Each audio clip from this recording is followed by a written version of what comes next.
Hello, I'm Askar Sherlief and you're watching the news from Kazakhstan. Early Tuesday morning, Almaty residents felt magnitude 3 tremors, the echo of the earthquake registered at 7:55 a.m. in the neighboring Kyrgyzstan.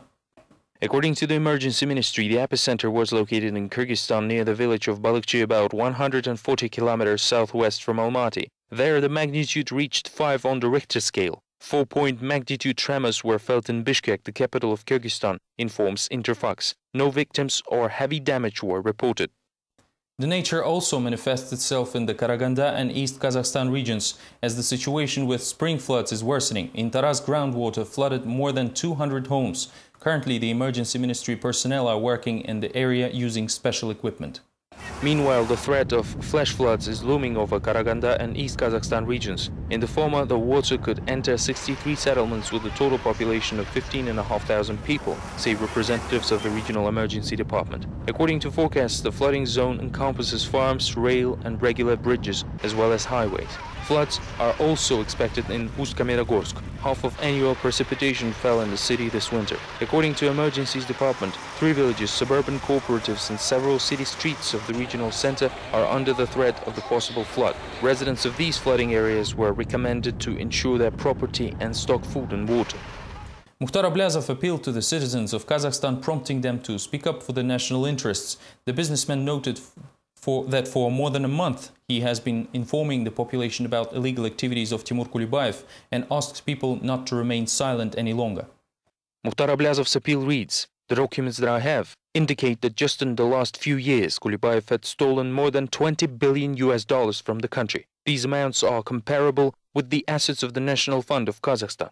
The real scale of this theft is much bigger." In addition, Ablazov notes that law enforcement agencies and supervisory authorities of Kazakhstan take no action to restore justice and bring the perpetrators to responsibility. That is why the ex-banker asks people to demonstrate their civic participation. At the same time, various protest actions are not rare in Kazakhstan. For instance, residents of 2 Almaty districts demand the resignation of the mayor. Their main complaint is the continuing demolition of squatters' houses on the outskirts of the city, where the actions of bailiffs are being compared to those of hit squads. Residents of Alatau and Turksip districts, together with representatives of Social Democratic Party Azad, demand the resignation of Almaty's mayor. The list of their complaints against the official is 4 pages long. It was revealed at the press conference that during the demolition of squatters' houses on the outskirts of Almaty, the administration's team behaves as a hit squad. The mayor of Almaty, Ahmedjan Yesimov, is responsible for the inaction in office, negligence and superficial performance of his state employees' responsibilities to ensure the basic rights and freedoms of the citizens' legitimate interests. Local residents have poor knowledge of their rights and are afraid of courts. Public figure Rizade Jakabek said that it is used by the administration's mobile team. The activist shows a certificate from the city gynecology department as proof. After the forced eviction and a fight with the police, a resident of Anabulak district lost her twins, but still was too afraid to blame someone publicly. Meanwhile, there were those in the room who had nothing to lose. The red squad has broken my mother-in-law's teeth when she fell on her head and hurt herself. They held my wife's hands and continuously kicked her. This truly happened. The district's deputy head, who is in charge of the mobile teams responsible for the demolition, refrained from commenting. "I have a meeting right now and cannot talk." Residents believe the resignation demand will at least attract the attention of the city mayor to the problem. The actual dismissal of Ahmedjan Yesimov requires all deputies of the city administrations to vote against him or the involvement of the head of the state. Almaty bus drivers held a strike on March 2nd, protesting against the mass revocation of driving licenses during the traffic police's special operation nicknamed The Bus.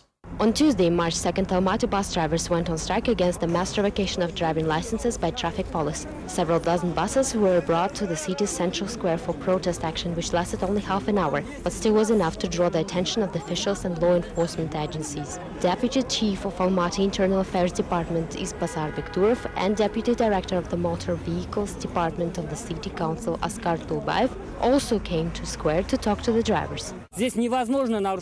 It is impossible not to violate the rules here. Additional road markings are needed for taxis and buses. At the moment, traffic inspectors are completing their special operation bus, during which they pay extra attention to the technical conditions and driving quality of Almaty's public transportation. As a result, some 37 drivers lost their license for violating traffic regulations. We will explain every revocation if needed. Drivers have to submit written appeals if they feel that traffic policemen violated their constitutional rights. Meanwhile, the main victims of the struggle between the police and drivers were the passengers. Many of them lost a lot of time in bus stops waiting for the buses. This is outrageous. People have to wait in rain and snow while they're rallying and smiling.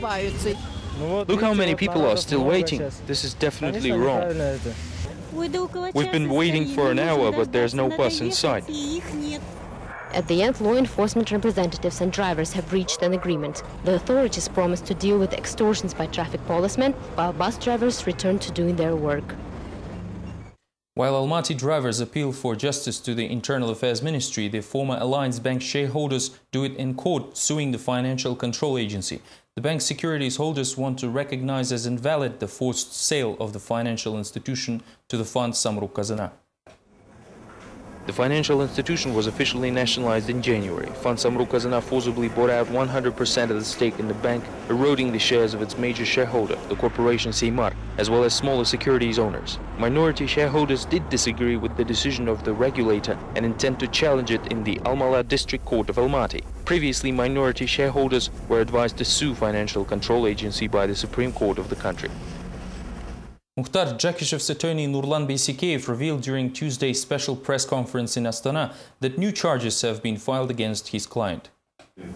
The former head of Kazatomprom is charged theft, illegal payment of wages and legalization of someone else's property. Despite the fact that listed charges are in no way linked to state secrets, the case is still classified. At the same time, Mukhtar Jakishev never participated in any investigative activities, said attorney Nurlan Beysikeyev, and made a number of demands on behalf of his client.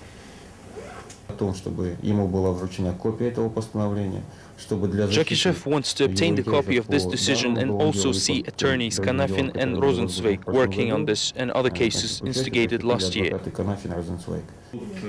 New cases were split into a separate trial under the investigation of the Almaty's National Security Committee Department, with hearings also to take place there. Jakishev's interests will be likely represented by Almaty attorneys Danyar Kanafin and Alexander Rosenzweig, who spent several last months unsuccessfully trying to gain access to case materials, as well as state secrets clearance.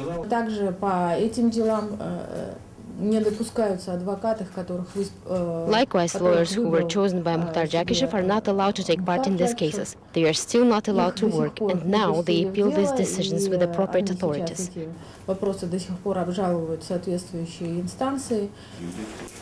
Jamila Jakisheva says that new charges are a way to keep her husband under arrest for as long as possible. The trial has moved to its final stage, but none of the accusations have been proved so far. Attorney Beysikeyev intends to request a medical examination of his client by the independent doctors from Almaty. Also, Mukhtar Jakishev's interrogation will begin on March 3rd. On Tuesday, he was finally allowed to read all 28 volumes of the case materials. Details of another infamous trial were revealed to the US President Barack Obama when he met with the acting director of the Kazakh International Bureau for Human Rights, Roza Akalbekova. Akalbekova took part in the International Summit on Human Rights titled Commitment to Basic Freedoms. At the forum, she presented a report on the rights and freedoms in Kazakhstan prepared by Evgeny Zhovtis, who is currently serving a term in a penal colony. During the summit, Akalbekova managed to meet with the US President Barack Obama, to whom she passed information about the human rights activist. Evgeny Zhovtis was found guilty for the lethal car accident by the Balkhash District Court and sentenced to 4 years of imprisonment. Rahat Aliyev is back in the news after a long pause. The exiled son-in-law of the president told the Austrian newspaper Press that last January he secretly met in Vienna with Kanat Saudobayev, who asked him to stop criticizing President Nursultan Nazarbayev.